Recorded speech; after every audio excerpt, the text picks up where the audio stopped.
Namaskar, good afternoon. I am Dr. Pinaki Chakravarti. The topic of my lecture today is 4 generations of interaction between human beings and computers. If you are interested in the field of human computer interaction, then I am sure that you will like this lecture. Digital computers appeared in the mid 1940s, and human beings have been interacting with them since then.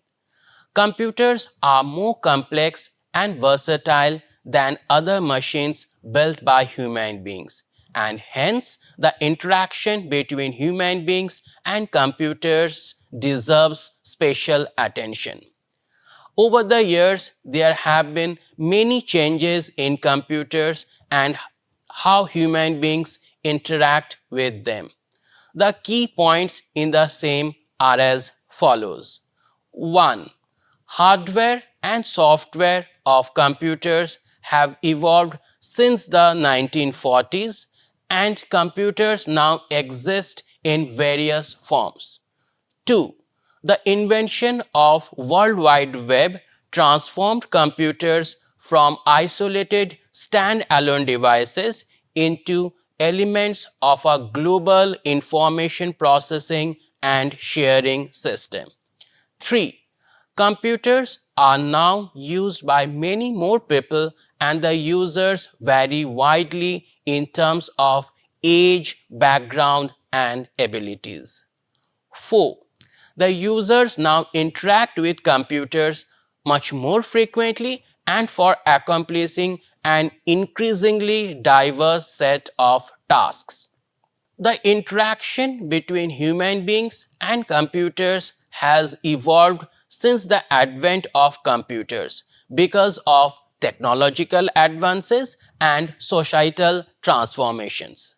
We can identify 4 distinct generations in the interaction between human beings and computers over these years on the basis of the mediating agents in this interaction. In this lecture, I will tell you some facts and my opinion on this topic.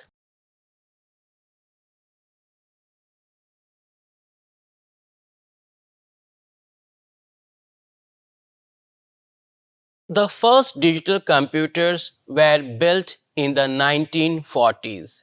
There were few such computers, and they were used in specific military and commercial applications. Those computers typically had a front panel and a keyboard. However, the front panel displayed only status information, just like other machines of that time, and not substantial output. Alternatively, the keyboards, or rather the keypads, had limited number of keys and were used primarily to enter control information. Most of the input-output of those computers took place through punch card and magnetic tape-based input-output devices. The software of those computers was also primitive and typically included a control program, an assembler, and a few application programs. Those computers were operated by specially trained operators. The operators were the only people who had actual access to the computers. The people whose tasks were being solved on the computers, say scientists and engineers, did not interact with the computers directly. Computers were considered to be just another type of machine, and their utility and versatility were yet to be fully realized. Operating computers were considered to be a mechanical job at that time, although later analysis would show that operating those computers required scientific knowledge, and well-educated operators could make efficient use of the computers. The operators mediated between the computers and the end users and used the computers to solve tasks of the end users and provided them with the results. This type of interaction between human beings and computers were common in the 1940s and the 1950s and may be called operator-mediated interaction. Computer terminals became common in the 1960s. A computer terminal of that time consisted of a typewriter-style keyboard and a CRT display and was connected to a CPU. End users now had direct access to the computers. They could touch the computers with their hands. They typed in commands and provided inputs using the keyboard. The display showed the commands and inputs provided by the users and their results in real time. In case of errors, appropriate error messages appeared on the display and the users could take corrective action immediately. This gave the control of the computers to the end users. The software of such computers included a fully functional operating system, compilers for multiple programming languages, and application programs of various sorts. Such computers were used in government agencies, large businesses, and universities. However, the interaction was through character user interface, that is CUI, and often without the use of any graphics. The users required to remember commands and possess a working knowledge of the hardware of the computer. As a result, such computers were popular among computer experts only. This type of interaction between human beings and computers were common in the 1960s and 1970s and may be called CUI-based interaction. The 1980s saw the advent of microcomputers, that is, computers that used a microprocessor as their CPU, which are colloquially known as personal computers. Such computers typically supported a graphical user interface, that is GUI. Different entities in the problem space were represented by icons that appeared on the display, and the different operations that could be performed on these entities were listed in menus. The computers typically came with a computer mouse, which could be used by the users to select the icon of a desired entity and initiate one of the operations listed in the concerned menu. The outcome of the operation was presented on the display using a combination of text and graphics. The users saw and understood the result of their action and decided their next task. Such computers had a sophisticated operating system and a wide range of application programs. Solving tasks using such computers required domain knowledge and only a little bit of computer proficiency. Users no longer needed to remember commands. Users could now concentrate on solving their problems using computers rather than thinking about how to operate the computers. This made such computers popular even among people with no background in computer science. Consequently, such computers were used by professionals from different disciplines to accomplish their information processing tasks. The World Wide Web became available to the public in the early 1990s. This increased the utility of the computers significantly and inspired more people to use computers. Web applications integrated seamlessly with the GUI-supported computers, and users could use them without bothering about the underlying network that connected their computers to the World Wide Web. Users now interacted with computers through the GUI and performed tasks that required computation and data communication. This type of interaction between human beings and computers prevalent in the 1980s and 1990s may be called GUI-based interaction.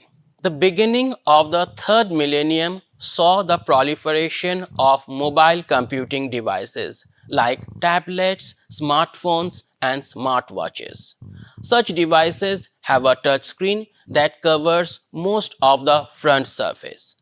Most of the input-output of such devices take place through the touchscreen. Inputs are provided by performing touchscreen gestures like tap and slide with a finger and using an on-screen keyboard. Since the screen is small in size, lesser amount of output can be displayed at a time. Hence, graphics is preferred over text to convey output. Additionally, such devices have a microphone and a speaker and allow voice-based interaction.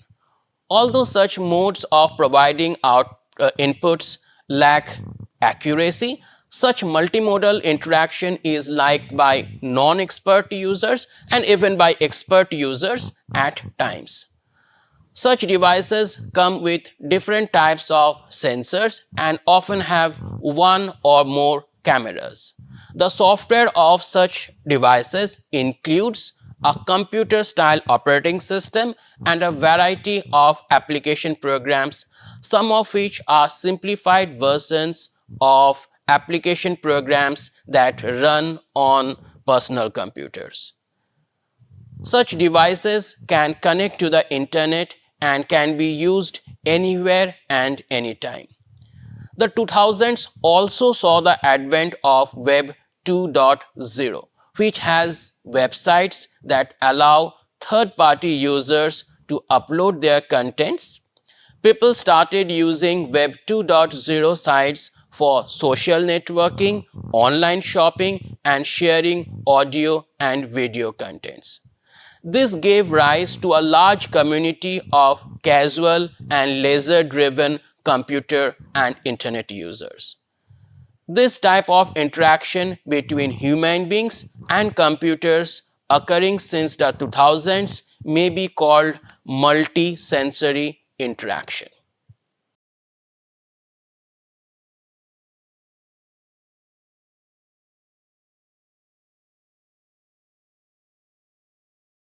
Along with the advent of microcomputers with GUI, the early 1980s saw the emergence of human-computer interaction as a subdiscipline of computer science.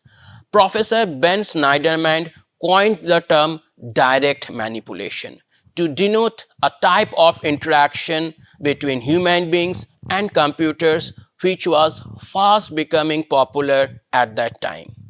This type of interaction has four characteristic features as follows. 1. Continuous representation of the object of interest. A representation of the object on which the user is currently working is visible on the screen. This ensures that necessary information is visible to the user at all times, and the user can readily perform various operations on the object. 2. Solving tasks through a sequence of actions.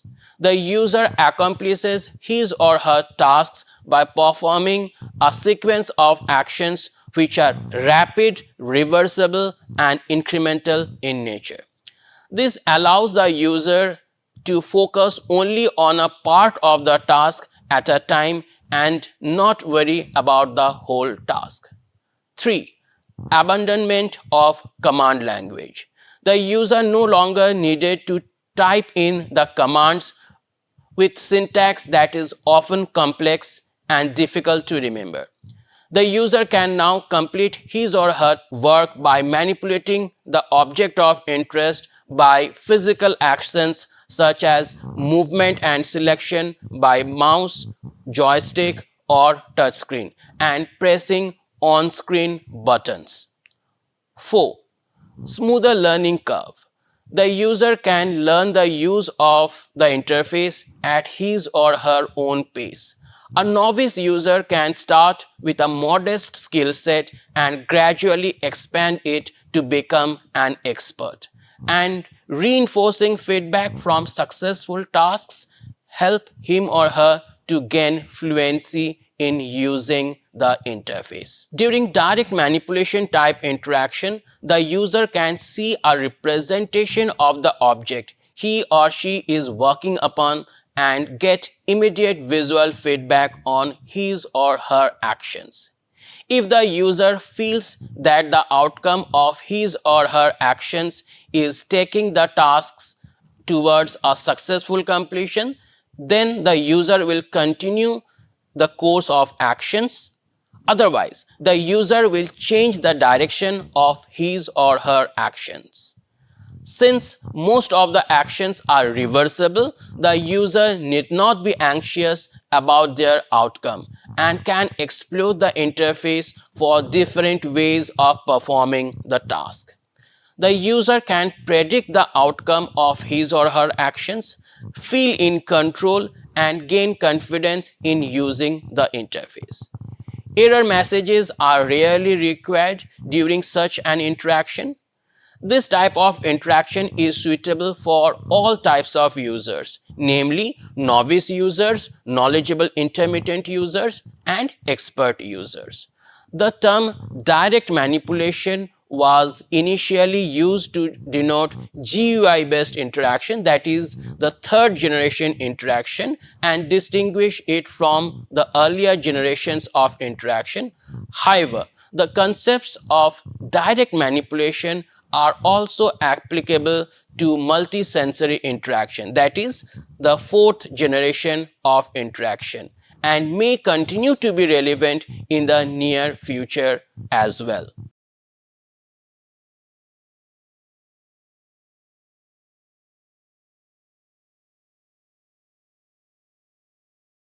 According to Hutchins et al., directness is a subjective impression that users have about the interaction they have with a computer. Human beings typically think about a task at a higher level of abstraction. For example, a user may think of copying a file from one folder to another folder.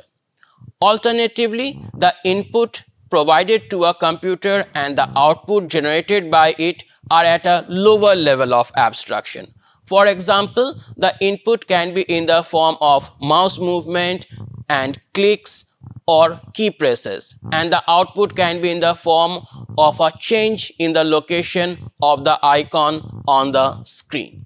The gap between the intention of the user and how it can be conveyed to the computer may be called the gulf of execution.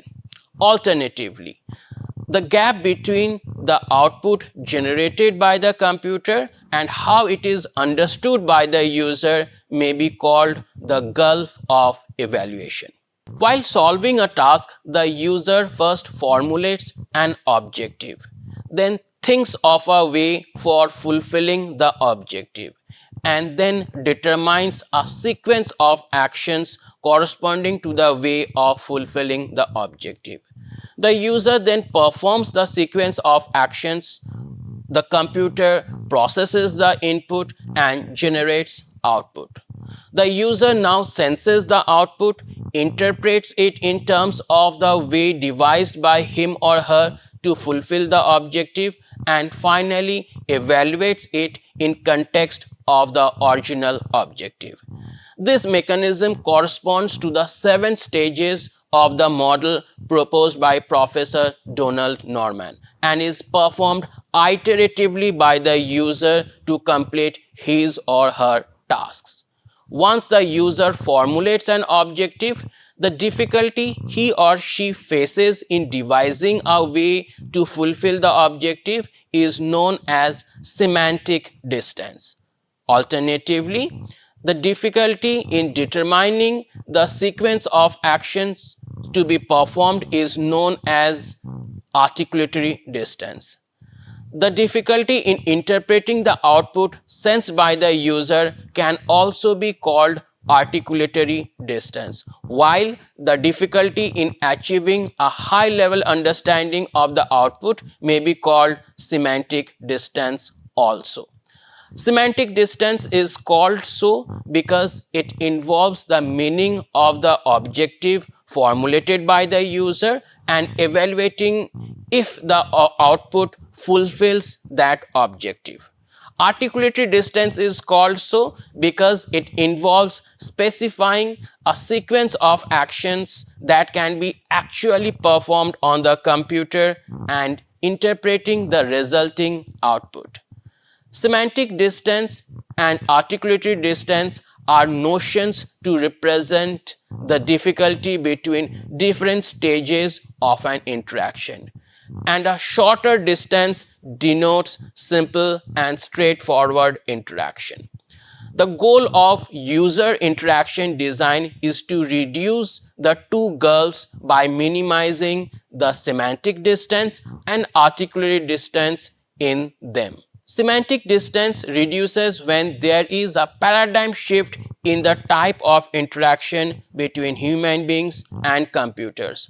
For example, when users shifted from operator mediated interaction, that means generation 1 interaction, to CUI based interaction, that is second generation interaction, they started thinking in terms of commands and their output.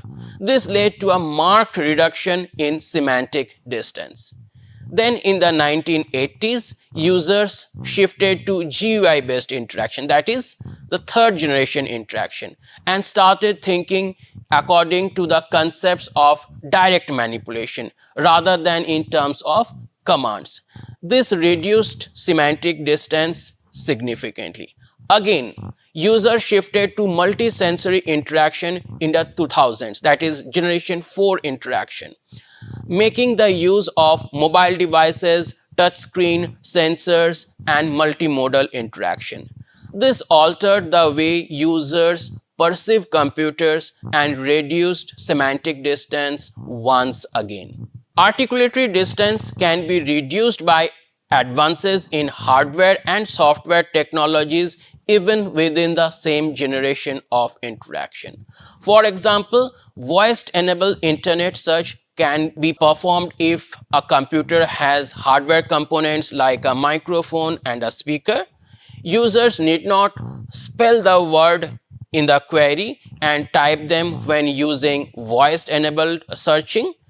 This reduces the articulatory distance in the gulf of execution. The result of a voice-enabled search includes a list of links to relevant websites and an audio response. The audio response reduces the articulatory distance in the gulf of evaluation. Alternatively, suitably designed software construct can also help in reducing articulatory distance. For example, the map widget can be used to accurately select locations and can reduce articulatory distance in the generation of multi-sensory interaction.